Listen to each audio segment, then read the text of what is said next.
Simon Davis with It's a Fencer's Life, Lessons from the Trenches.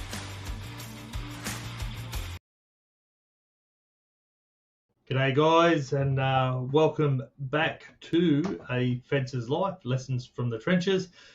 Today I wanted to talk to you about the ultimate price that I had to pay basically for losing focus. So I want to start this by going back to how I set my business up and how I managed and structured things. And basically I was a sole trader back in the early 2000s. Was very driven I wanted to be the best, the biggest, and I used to chase absolutely everything that every time the phone rang, I was there doing a quote. I didn't have a handle on a lot of things back then. I was young, I was strong, I was good at what I did, but I didn't have any clue of business.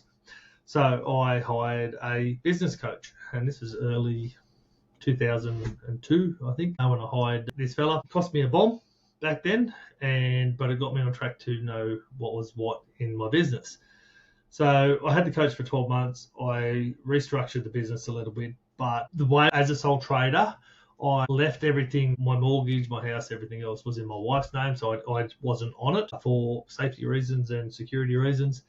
And then as I grew, we had to turn into a company. So for about 10 years, I got stuck around the $500,000, $600,000 mark with me and a couple of other fellas, just poking along, doing bits and pieces, chasing bigger stuff. But I really still didn't have a handle on the numbers and things that were happening in my business. What I did like was the ego took control, and I liked the pats on the back, and I liked people talking about how good we were going and things like that. So ultimately, when you have a look at it, it's a recipe for disaster. And ultimately, I paid that price. So as we sort of grew, after about 10 years, I turned it into a company. And again, same issue. I still didn't have my name on my mortgage for safety reasons. My wife and I were both directors. I was a Class A director running everything, and my wife Lisa was a Class Z, basically a silent director. My biggest downfall, I could looking back in hindsight now, is that I signed director's guarantees for my suppliers, so I could get 30-day accounts or 60-day accounts. My wife signed a director's guarantee for an overdraft that we used to run the business. So everything we did was on credit, and we used to just roll the overdraft. So that was all good and dandy, but it started at a 20 grand overdraft, and that wasn't big enough. Then I went to a bank and went to 30 grand overdraft, and then after a while that wasn't cutting the mustard, so we upped it to 60, and each time the house was getting used as collateral against the overdraft. So when about the 10-year mark, I think it was just before we turned it into a company, my wife was working in the office and basically come and said to me one day, it is either your wife at home or your secretary in the office. What do you want? Couldn't have both. So she gave me a sort of ultimatum. And at that time, for me, I felt like my wife was sort of holding me back in the business a bit. She was my sounding block, but she was also, I felt at the time that she was holding me back from letting me move forward in the business. So we decided that Lisa would go home and raise the kids and let me just run the business how I seen fit. I made the decisions. I was out there working. One of the classic arguments we had all the time was she would be doing the bills and I would do the invoices, and she would always say, there's so much money coming out. We've got 20 grand's worth of bills to pay by the end of the week, and we've got no money, blah, blah, blah, blah, blah. And I said, well, don't worry about it. There's 100 grand that's owed to us. And of work done, but there was no process for how we were chasing that work, doing that work, following up on that work, following up on the payments. Everything we did, we used our own money for, which I can tell you now is not a good scenario, not a good way to do things. And I've talked about the director's guarantees before, so I'm not going to sort of go into it too much, but basically they hold you over a barrel and use you as soon as you sign a director's guarantee, you are then a secured debt rather than an unsecured debt. So as the business progressed, we were stuck at about the 600,000 mark after about 10 years. Turned it into a company. I just started chasing commercial work, was getting a fair bit of commercial work then. So we sort of moved from the residential arena, doing mums and dads' backyards, colour-bond fences, pool fences, things like that, into the commercial work where it was schools and petrol stations and chain wire and security work. Did a lot of security work, country energy, essential energy jobs like that, Ergon Energy. Did a hell of a lot of those. I still subbied myself out as well. I was still on the tools at that stage as well as we were going. I had a bloke in the office who come in to help me, and he was sort of running the office while I had another fellow doing a bit of manufacturing, making gates and that. And then in the end, the welder went out on site. We used a couple of other subbies, and we sort of started just belting around like that. It's quite comfortable, quite good. But I was always chasing the 8 ball, always had bills to pay, which is normal, I know, but I was sort of always just behind. I could never just catch a break and move forward. So then in my wisdom, I decided to start to chase some civil work. And I scored a big highway job, roughly about $2.4 million contract. And it skyrocketed our business from 2-3 employees and 2 teams of subbies to 10 employees, 10 labourers, 3 employees in the office, 3 teams of subbies. And we started, I think we went from the $600,000 mark to 1.7 million the next year. Then the year after 2 million, the year after that 2.4, and then about the 4th year we hit about the $4 million mark. At that stage we had up to 20 staff, 3 teams of subbies still sort of running at any given time. At one stage we had about 10 different subbies sort of on the books, and we were sort of fluctuating between them. And then things started to get really tight, and that was the start of the end of everything. So I was on this highway for 4 years, and we were very, very popular with MES. We were very, very popular with public works. Anything up to $1 million we were quoting on, we would normally win, and we were going quite well. What I didn't realise at the time, because I was so focused on being the biggest and the best and loving all the attention, was where the numbers were at. And for you guys who are just starting out, I know this is tedious. For you guys who are already in it, please stop what you're doing, check your numbers, make sure things are going right. Because you can be working your guts out on site and then realise you're coming home and going, there's just no money, never any money about.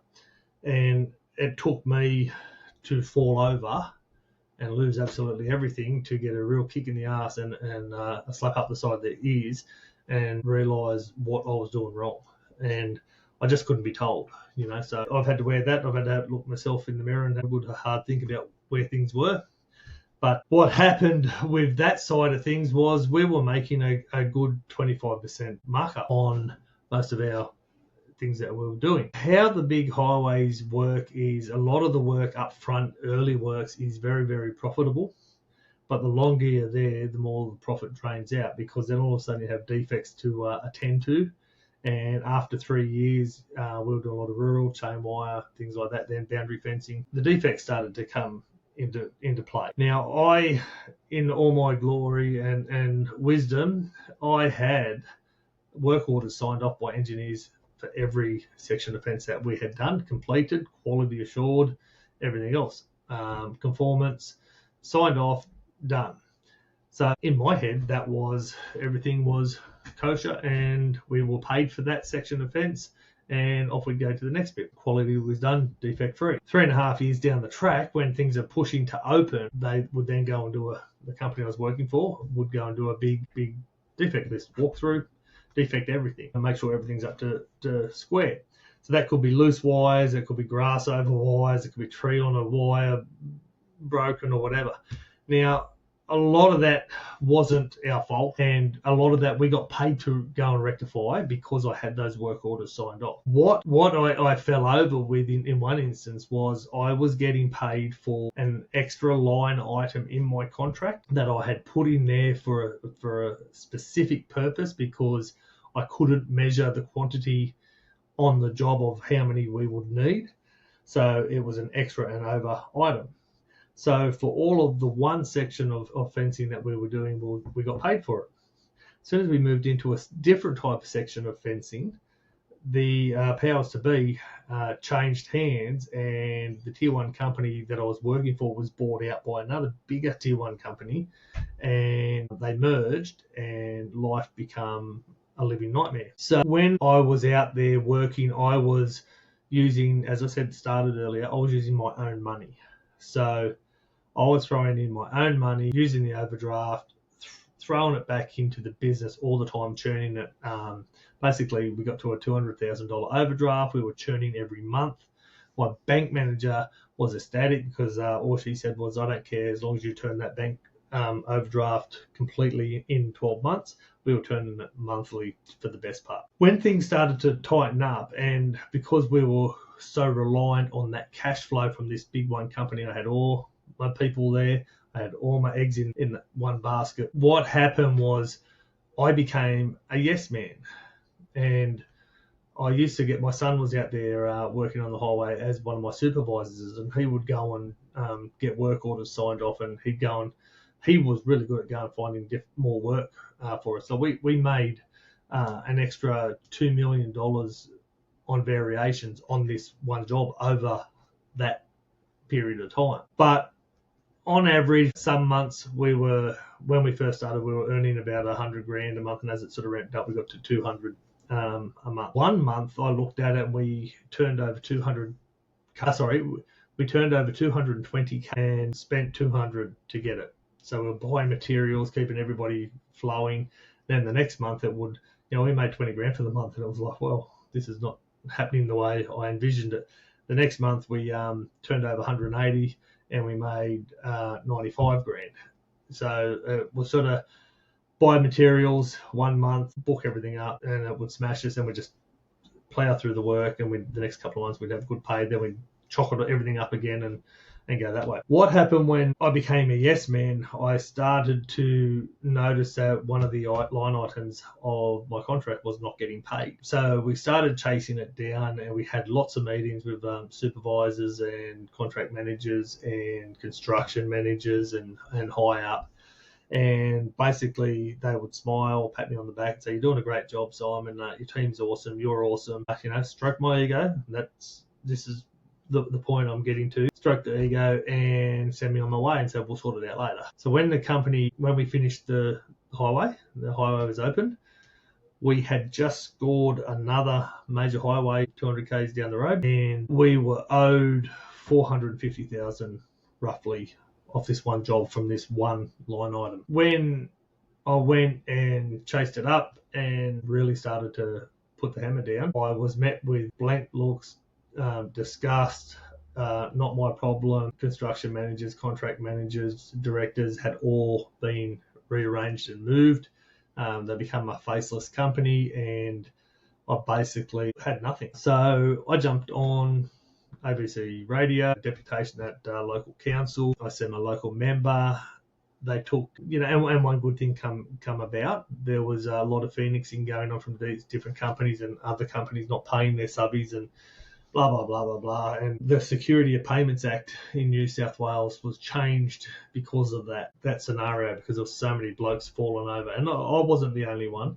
There was a lot of other people getting stung as well. So because I made such a kerfuffle and I was shaking the tree pretty hard, and I had barristers on my side, I had everything sort of going, and basically the barrister said to me that I would win my case. It would probably take 10 years to fight, and it would cost me 20 grand in court costs every time we would front the courts, and not to mention all the stress.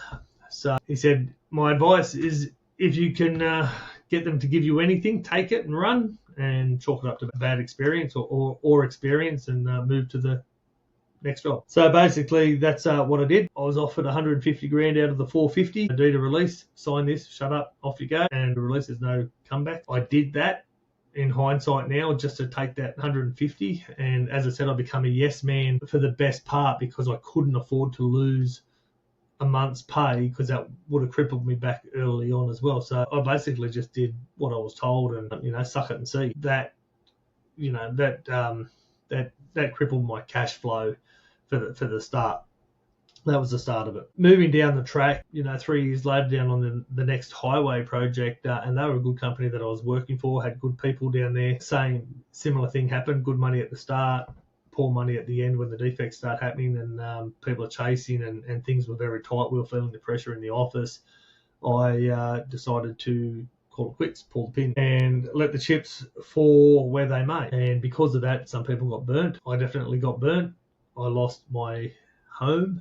I lost my company, and I had to live with myself and look at myself in the mirror and go, I was the one who was in charge. So ultimately, it was up to me, even though I had a lot of staff.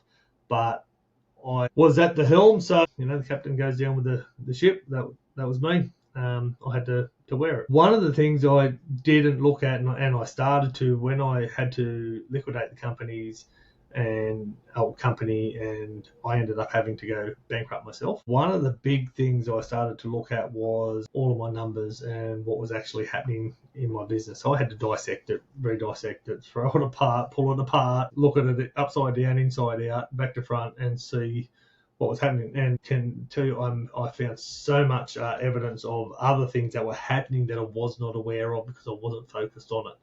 And I thought I had, for the best part, the best processes in place. But, I dropped the ball, basically. Paid the ultimate price for it. Let ego get in the way, and I didn't concentrate on anything else that was all the numbers, which is the most important thing in your business. Because of that demise and that losing our home, and as I said at the start of this, I lost my home because even though my name was not on the paperwork, the deeds, I lost my home because my wife signed a guarantor for our overdraft, and I had signed directors' guarantees for a few of my other suppliers. So basically, she was the signatory, and that brought us unstuck. And I can tell you, going home to your wife of 20 years and saying I've stuffed it, we've lost everything. What are we going to do? And then all the threats came, and the bullies came, and the sheriffs came, and all the rest of the stuff. Solicitors' letters and caveats on our house. We couldn't even sell our house to try and get ourselves out of trouble. They had blocked that. We had an auction at work that was blocked by solicitors. So, there was money going to certain people in that case. They would have got half of their money that was owing to them, one in particular, and they blocked it. So in the end, the liquidators got all the money from the auction and nobody got anything. And unfortunate, but that's the way those big players work. They know how it goes, and you've got to sort of move forward, swallow the pill, move forward. One of the big things that come out of that was I had already started business coaching previously. I was helping tradies, and mainly tradies, not so much specifying on fences, but I was helping a lot of other tradies do their things, and I had a real knack of looking at other people's businesses and going through them and pulling them apart and finding some gold nuggets for them that for some reason I just couldn't see in my own business, and I think that for the best part is because I was probably too close to it, and I had lost a little bit of focus on where I was heading. I got a bit stale. I wanted out of the fencing game. It was chewing too much up. It got to a very unpleasant workplace for the best part. As at the end, I think I had 20 odd staff. I was 6 in the office, 14 out on site, and I was out on the ground digging holes and doing defects and running ragged, trying to keep up. And there's a lot of processes that I didn't have in place that I do have in place now. And that has been one of the things why I have turned my business coaching, helping other fences, gone from the tradies side to specify on fences, because I have been a very good installer for the best part of 25 years, close to 30 years. I wasn't a very good business owner, and this came, my daughter, all my kids work. I've got 5 kids. Most of them at one stage or another have all been through the business or in the business. And I had other staff, and one of my daughter come home one day and said, "Dad, I was told today not to listen to anything you say because you don't know what you're doing." And that really struck a chord with me at the time, and it really pissed me. And I kept it for a long time, didn't say anything to anyone, because my whole thought process was I got the business to this level. I won the contracts. I did the talking. I did the sales. What I didn't do was I didn't have enough finance I had no right in hindsight now to take on that contract because I didn't have the capital to do it. So I was pretty much doomed from the start before I even got there. And it was only just a little hiccup that happened in the end. And a 450 grand or 300 grand hiccup is what sort of threw me over. As I said, the next company that I went to, 150 k's of fencing for them, fell over with about 3 kilometres left. That's when I decided to close it down. They had a fair bit of money owing to me on the ground. They back-charged me for a lot of things that were out of my control that I just couldn't do. Temporary fencing, things like that, because I couldn't afford to finish the last bit. I had 150 odd grand of my money in retention, and I said to them, can you just release that? I can pay everybody out, we can move forward, I can finish the last 3 kilometres. And basically, no, the contract doesn't work that way. You show cause how to finish, and we'll go down that path. And if you can't, see you later. And we're going to use your money to finish the contract. So a few things I learned in along the way. I became very bitter for a long time. I wanted to blame everybody. It was everybody else's fault, and but once I had to, I had to go down some very dark paths and really have a good think about where I was and what was happening. And because of that, and because I've come out the other side now, and the number one thing that I can really attest to for you guys out there is that business is not personal and it's not emotional. It's all based on figures. That's it. It's just solely based on figures. As a business owner, we make it personal, we make it emotional. And as soon as that comes into play, you'll make irrational decisions that could bite you. You'll do things that aren't probably in the best interest of your teams or of your staff or of your whole cash flow. I was making decisions that should have buried me a long time ago, but I just had scraped through for some reason. I begged, I borrowed, I got money from wherever I could to keep things going, keep the payroll going. As I said, we had a pretty big payroll each week, so there was a lot of money coming in and going out. I went out and I worked away from the business just to try and fund the cash flow at one stage. Just all piled up, and then just exploded on me. So wasn't a very good place to be around me at that time. That was 5-6 years ago. I had to declare bankrupt. My wife had to declare bankrupt. We've since left our hometown and moved a bit closer to where a lot of our work is and living on 5 acres and doing what we want to do now. And the best thing that I can say about that is now I have that experience of what I went through and how it all unfolded. Even though it wasn't necessarily my fault in the end, I still take full responsibility that I let it get to that stage that, I probably could have even traded out of it down the track. But my biggest fear at that stage was I was 45, I'm now 51, and I've been through all the bankruptcy. I'm completely clear and free and got on the contract and licenses back, got my supervisor's license back, everything back and going. And I'm making more profit now, knowing what I know now and the experience I know now and how I set things up. And I still use a lot of things that I had in my company previous, but what I really got a handle on is the finances, the numbers. I know my average dollar sale, I know my break even, I know how many transactions it takes to turn a customer, I know how many touches I need to put on a client before they buy a product from me, and I have a process for everything that I do now.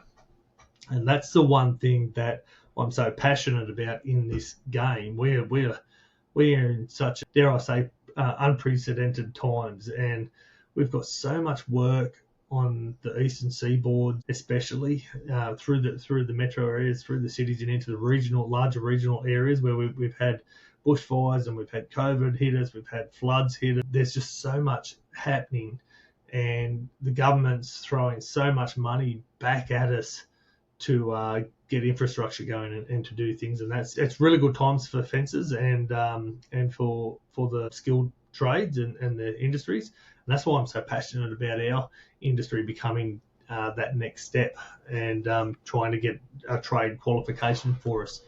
So that's I just wanted to let you in on that. It's never been a secret, hidden thing that happened with me. I've always sort of kept my heart on my sleeve, and I tell you how it is. I didn't like a lot of the abuse that I copped from certain people, and then other people jumped on bandwagons, and I got death threats and all these other things, and I was sort of like, whoa, really? It was hard enough going through what I was going through that. It was pretty ordinary. Pretty ordinary. I was in a pretty dark place for a long time, but I've come out the other side of it now. Business is booming. We're making really good profit. I've restructured everything in regards to my business model. I'm teaching that now in my Profitable Fencer business program, and I'm helping a lot of young fencers and older fencers that have been around for a bit get to that next level if they want to go that way. It's something that I'm not really chasing myself now to go into a bigger level. I'm quite happy with one or two blokes and just poking along. I have more control on that side of things the way I want it, but there is definitely room for improvement in any business, and there's definitely room for improvement in my own business. And I'm just glad that I've got you guys that I can talk to, and that one of the big things that I really do encourage is to come to the fencing industry conferences where you can meet like-minded people and have a chat, because there's a lot of people out there who are struggling, very, very good at their craft, but not so good at the business side. And sometimes it just takes a bad payer to make you sort of drop the ball and then make irrational decisions and possibly fall over.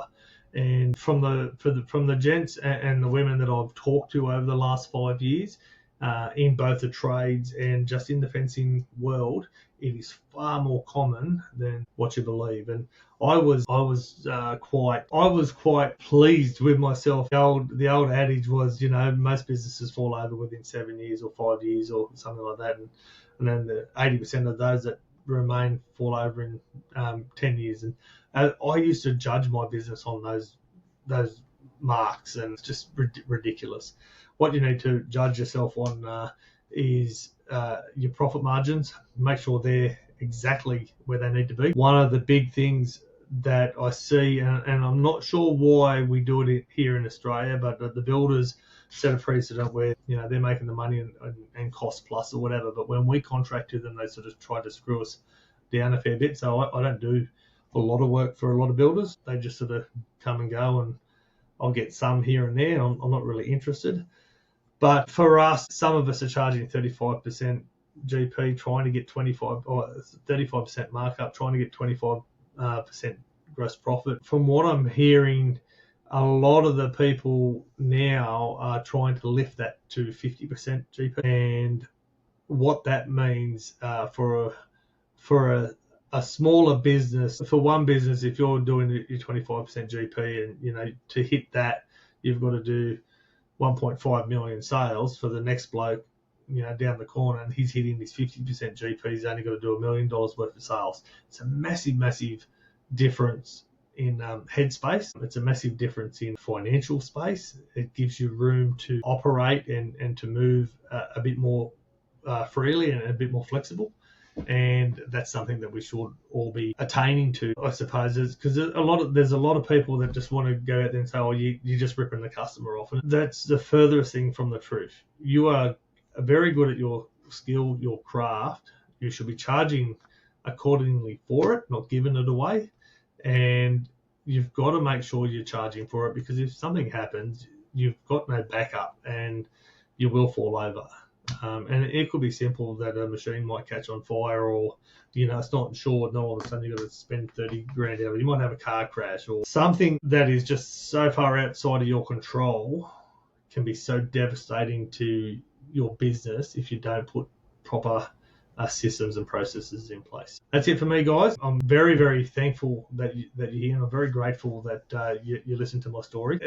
It's a hard story for me to tell. It's not something I really want to talk about anymore. I've done it. I've come out the other side. I've put it to bed. I want to move forward with the new stories and the better stories.